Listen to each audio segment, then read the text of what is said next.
You're watching WSB Now's Access Atlanta, your source for local things to do, weekend events, travel destinations, and so much more.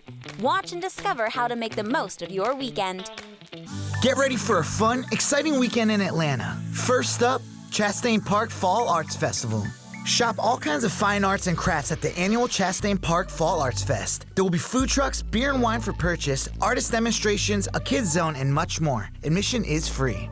Head to Cabbagetown for the annual Chomp and Stomp Chili Cook-Off and Bluegrass Festival. This festival features live music, an artist market, great food, and drinks. Tickets for the chili tasting are $10.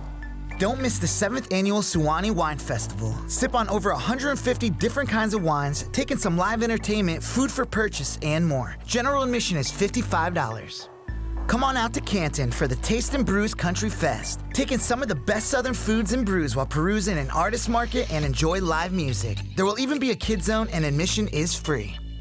Dine at some of the best restaurants during Sandy Springs Restaurant Week. Spots like Kaiser's Chop House, Flower Child, Genki, Under the Cork Tree, and others will offer exclusive Restaurant Week menus. Restaurant menu prices vary. Now you have everything you need to make the most out of your weekend in the ATL. Enjoy.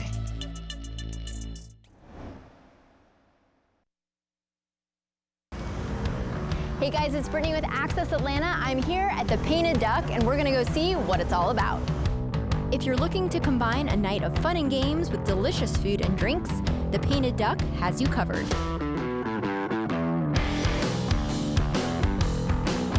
I'm Justin Amick, and welcome to the Painted Duck here in West Midtown Atlanta. The Painted Duck is a distinguished drinkery, duck pin bowling, and gaming parlor. We're combining the elements of bowling, food and beverage, and gaming all under one roof. I used to help run the family's business and operations, and eventually kind of wanted to break off on my own and started my own company with my business partner, William Stallworth. The beauty of the Painted Duck, there's something for everybody. Because of the bowling, there's live music and dancing on the weekends, signature and craft cocktails, unique social active entertainment, sporting events. We've got TVs all over the venue.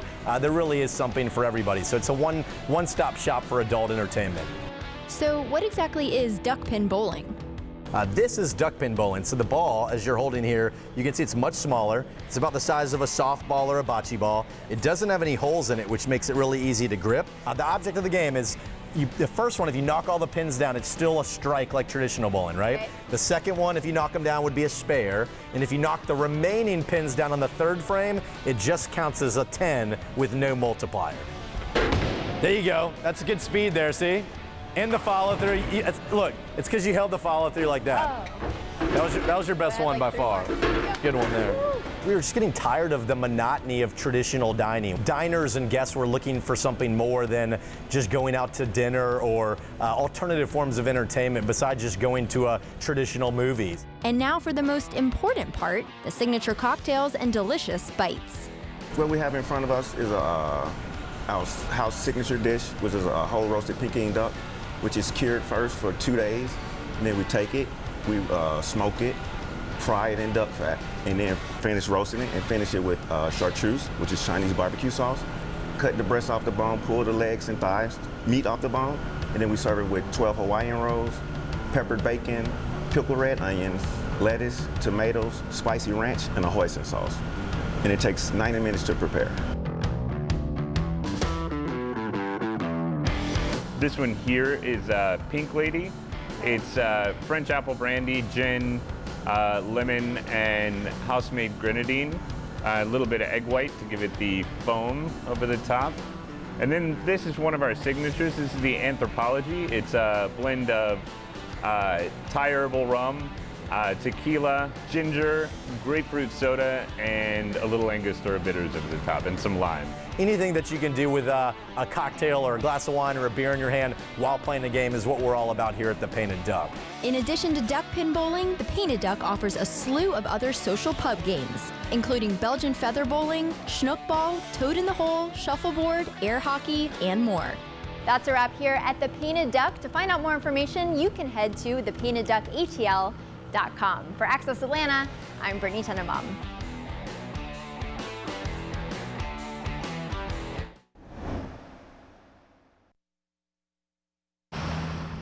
Welcome to the Children's Museum. We're standing in front of our new exhibit, Curious George, Let's Get Curious. This is a wonderful STEM exhibit for kids who are ages 2 and up. It's really important to have the exhibit here at the Children's Museum because it provides great opportunities for children to explore their inner scientist. We're in front of the wind power exhibit, and one of the things about children in our age range is they're really concrete thinkers, and wind is something they experience every day. So this exhibit helps teach kids about wind and how you can use it to move things. So behind us is a wind cannon that they can point at the windmill to make it go, but also next to it is a wonderful display where they can create their own wind and whirligigs to see how they can harness the power of the wind. If you live in Atlanta, you see construction all the time. And behind me is Curious George's version of Atlanta's construction. You see the construction tower where kids can move the building blocks up to the top of the building. They come back down and they can start all over again. There's lots of fun STEM concepts buried in here. You've got simple machines with the levers and the pulleys, but you also have some early math concepts with how many blocks are you sending up and how you measure them on the floor. So it's just a lot of fun and gets to a lot of fun learning for the kids. So this is one of my favorite parts of the exhibit. It is all about fun with light and shadow and color. You can make a giant tower with colored tiles. You can mix and match the colors. You can create colored shadows, or you can just make your own shadow puppets. You can even do Bunny God with crossing across the wall. So I hope you all have had a great time seeing the exhibit. The exhibit is here until January 6th, so come on down and get curious with Curious George and us.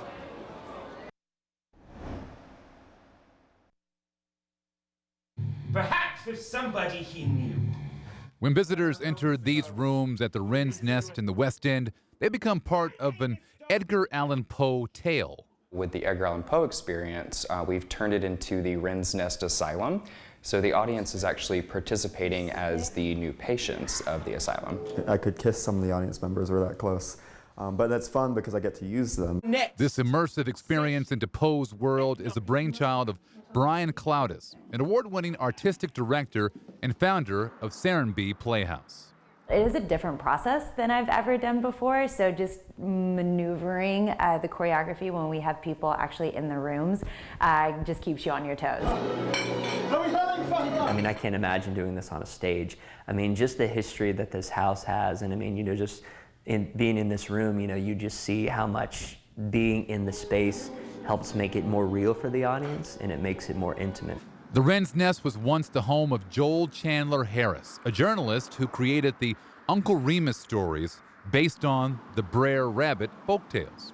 Edgar Allan Poe is a literary figure that Harris would have read and had in his personal library, so we thought it was a great pairing for the Halloween season. It's been a great production for us to host because of the time period of Edgar Allan Poe and the historic period of the house. A lot of the historic artifacts actually work really well for the production. So rather than bringing in props, we're able to use a lot of the original artifacts from the Harris family incorporated into the production. Audience members follow actors throughout the house to see 4 of Poe's stories play out. The first being the Telltale Heart, the second being the Raven, the third being the Red Mask of Death, and then the fourth being the Fall of the House of Usher. It's a spooky peek into the mind of the legendary writer in his last days. I love Edgar Allan Poe because knowing how his life story relates to the stories that he wrote. He's the master of the detective story, and his stories are dark and sinister and wonderful. Well, you're doing a mighty fine job of that. You're coming to my house.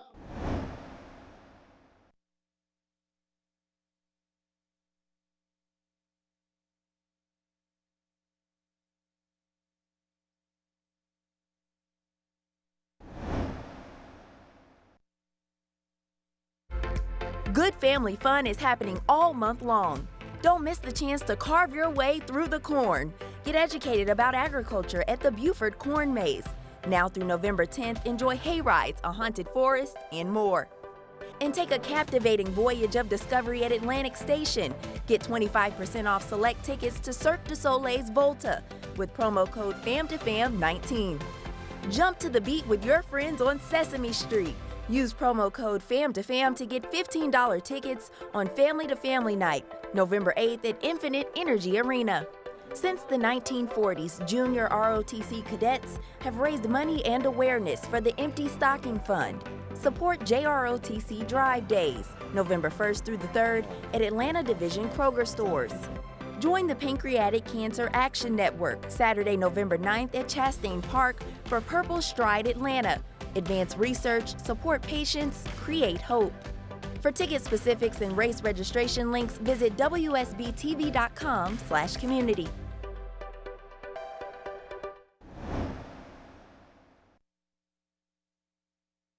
Looking for a day or weekend trip away? If wine, good food, chocolate, or adventure is on your to-do list, pack your overnight bag for a trip to Dahlonega.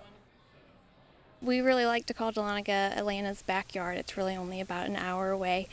Dahlonaga's history is a golden one that dates back to 1828 when gold was discovered.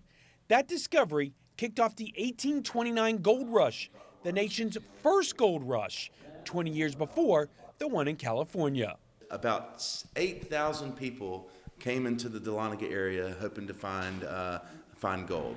On a trip to the town's 19th century public square and the Dahlonega Gold Museum historic site, visitors can relive some of the rush and learn about the U.S. Mint there that coined $6 million worth of gold in the mid-1800s. What's called gold fever. I hope you haven't got it already. I may. I'm feeling a little warm. Oh, mercy, sir. Once gold fever sets in, head to one of the area's gold mines to get your fix. Consolidated Gold Mine and Croissant Gold Mine are two of the most popular. Both offer painting for gold and gem mining. Consolidated Gold Mine offers a quarter-mile tour into a mine. It's a walking tour. It's and the old tracks, old tools that they used years ago, the old electrical system is still there, and basically, it's just a walk in the past in history. Over at Croissant, they've been operating since 1847. If the hunt for gold has made you thirsty, you could grab a water. But what fun would that be? Here's what you can do instead. You can taste some great wine is what you can do. Paul heads Three Sisters Vineyards and Winery, Dahlonaga's first family farm and winery. Three Sisters wines are estate grown and bottled. It's one of the area's 7 wineries and 12 tasting rooms. And we're making some great wines up here. Up next, it's time to eat. The town offers more than 30 unique restaurants. How unique? How about the newly opened 19 Degrees North? It serves seafood with a southern twist in the North Georgia mountains. People coming back for the Brussels sprout slaw, the low country boil is a hit, and of course the shrimp and grits. And let's not forget dessert. No good vacation meal can go without it. The thing that's nice about the shop is that you can actually watch the product being made in the back. And that also makes people feel good from the fact that they know it's fresh. They know where it's coming from. They know the ingredients. Paul Thomas Hoffman brought Paul Thomas Chocolates to Dahlonega in 2005. The company makes over 80 different chocolate products on site. Most popular thing amongst the kids are the chocolate-covered Twinkies that we have, as opposed to the most popular for the adults, maybe the chocolate-covered bacon. So you kind of have to grow into that. If you need a weekend away from traffic, work, and hectic schedules, Dahlonega is about an hour north of Atlanta off Georgia 400.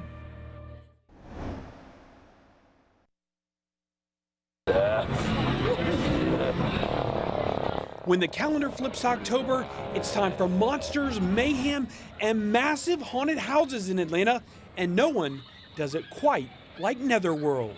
We have 2 new haunts, Night of the Gorgon and Cold Blooded. One is twisted mythology, a traditional haunted house, all kinds of crazy monstrosities, and a lot of creatures that have been turned to stone. And in Cold Blooded, there's dinosaurs, there's reptilians. It is madness of a science fiction sort. It is really cool. Netherworld returned to Stone Mountain this year. The haunt, routinely named as America's top haunted attraction, moved from its longtime home in Norcross after the 2017 season. Armstrong and co-owner Billy Messina bought the Stone Mountain property where it debuted last year. This year, we thought it was going to be easier, but it was really hard because we were sinking in roots. We were adding so much stuff. We still had truckloads of things to put into the haunt, and we did. We worked on it ceaselessly. And of course, building the laser tag arena, adding an escape game, adding all this other infrastructure, we had an extremely busy year. With the additions, Netherworld is now like a miniature theme park. The operation includes 500 seasonal employees, 4,000 costumes, and several hundred high-end masks. There's the new Laser Adventure Battle Arena. It's open year-round, 4 escape games, and a midway filled with games, food trucks, a foam room, and monsters. Lots and lots of monsters. About 7 years ago, we decided to come up here and see what this had in store, and it's been a family tradition ever since. Yulberger is from Lakeland, Florida. She and her husband are in the haunt industry and make the 15-hour round-trip journey every year to check out Netherworld. I describe it sort of like Disneyland for haunters. It is a very magical place for us. Like, we see things that we want to take back and do in our own haunt. We see things that we're like, there's no way we'll ever be able to do that. We just enjoy it. And so we tell our other haunters, like, if you really want to know the best in the game, you need to come up here. Never been? If it's your first time at Netherworld, it's a crazy experience because it's scary, it's intense, but most of all, it's fun because there's so much to see and so much to do. For Access Atlanta, I'm Nelson Hicks.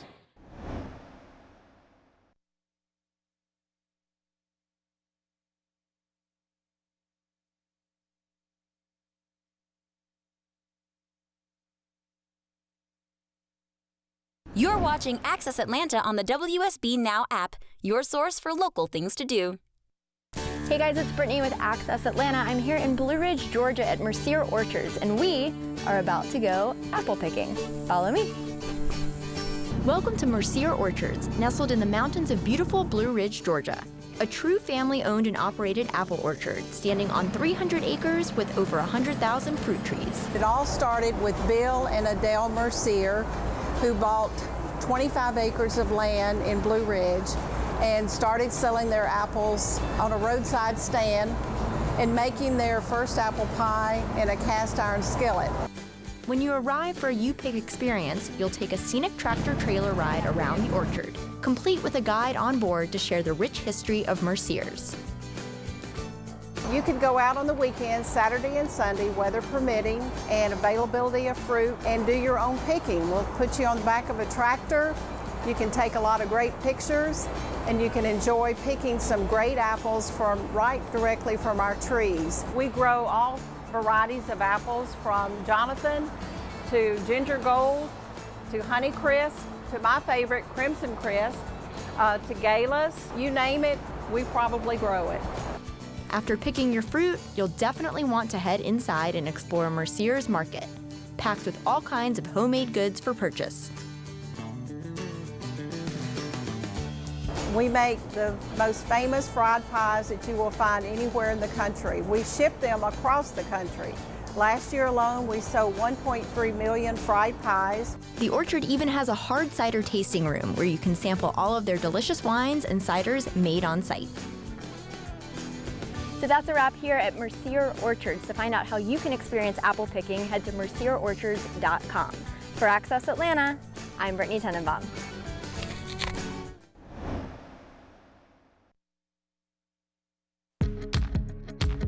Welcome to the Georgia Aquarium. It has everything from the largest fish in the world, a whale shark, to some of the tiniest marine life.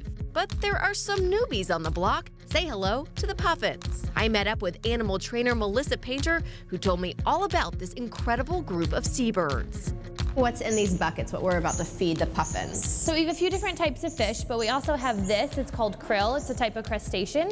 And fun fact, this is actually the same type of food that the whale sharks eat. But they eat a whole lot more. They eat a whole lot more than this. They actually eat binfuls. So their throats are only about the size of a quarter. So you can't feed like these large fish to the whale sharks. As big as they are, they can only eat about that size fish. Oh, wow. Okay, so tell me about the puffins. Okay, so behind us we have two different types of puffins, horned puffins and tufted puffins.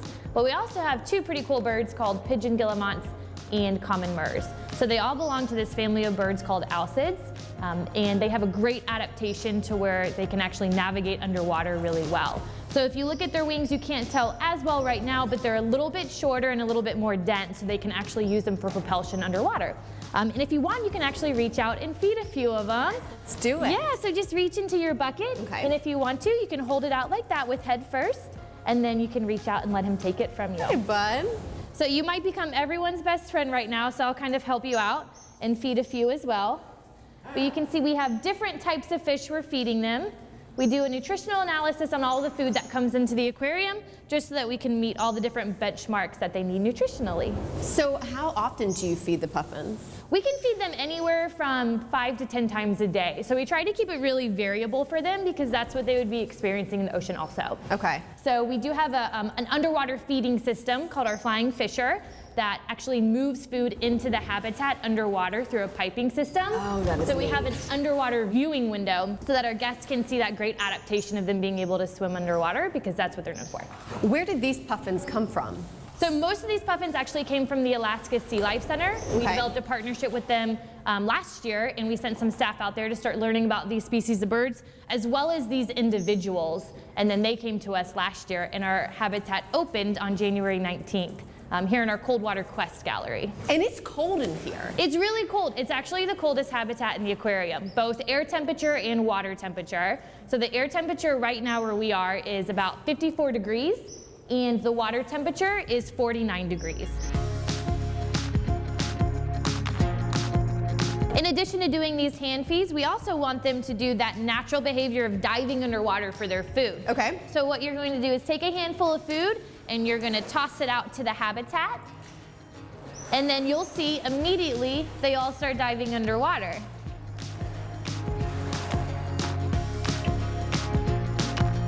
How many pounds of food do you think they eat a day? They eat about 4 kilograms of different types of food each day. I left one more for you. Oh, thank you. Templeton right here. And he got it. This is awesome. Thank you so much for having absolutely. us.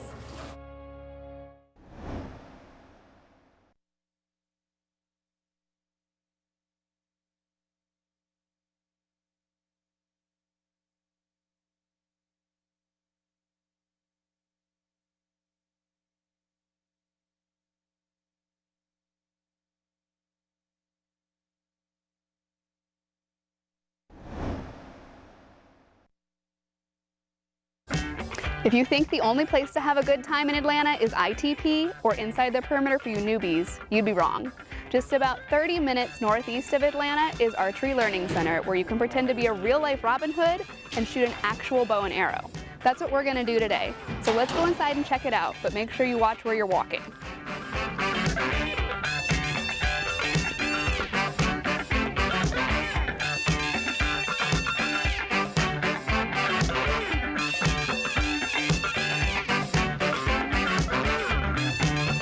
So we are here with George Riles IV. He is the co-owner along with his dad here at Archery Learning Center in Snellville. Okay, so say you are brand new to archery, much like myself, and have no clue what you're doing and probably would never come to do something like this unless someone dragged you because you're very afraid of it.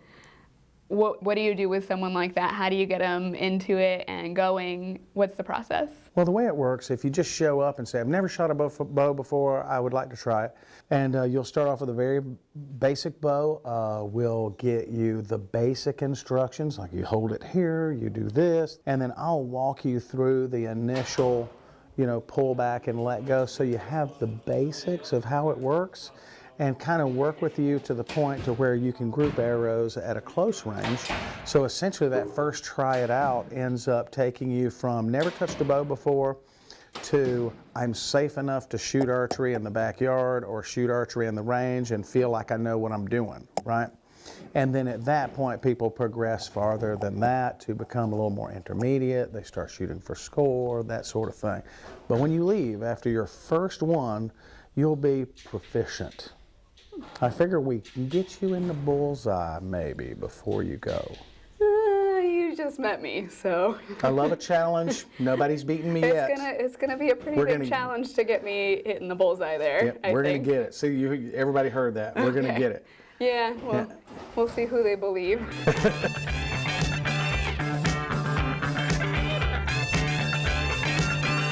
Are you ready to try it?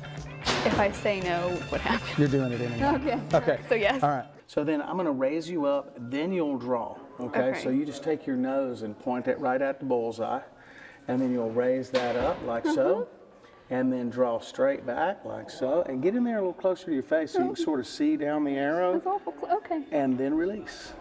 Now? Yep. Okay. Look at that. That's pretty good. Not bad, right?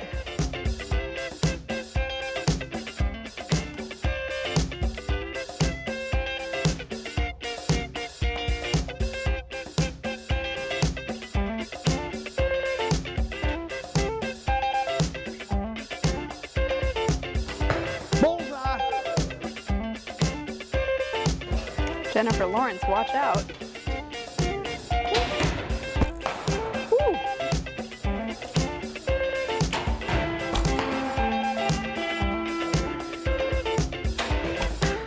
So I definitely think I found a new activity, and I'm feeling pretty confident. I've made one bullseye out of probably about 15 arrows.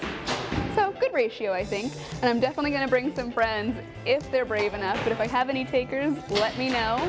But if you wanna add a unique activity to your list, definitely come check this out. I'm Kelly Audette for Access Atlanta.